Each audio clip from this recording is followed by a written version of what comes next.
और बड़ी खबर इस वक्त भारत के लिए राहत भरी खबर। ईरान ने 2 भारतीय एलपीजी टैंकरों को हॉर्मुज स्ट्रेट से गुजरने की इजाजत दी। गैस लेकर हॉर्मुज स्ट्रेट को पार कर रहा शिवालिक जहाज। भारत में ईरान के राजदूत मोहम्मद फताली बोले, दोनों ममालिक को एक दूसरे की मदद करनी चाहिए।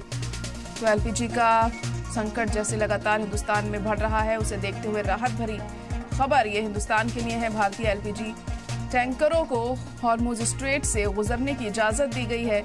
गैस लेकर हॉर्मुज स्ट्रेट को पार कर रहा शिवालिक जहाज। भारत में ईरान के राजदूत मोहम्मद फताली बोले, दोनों ममालिक को एक दूसरे की मदद करनी चाहिए।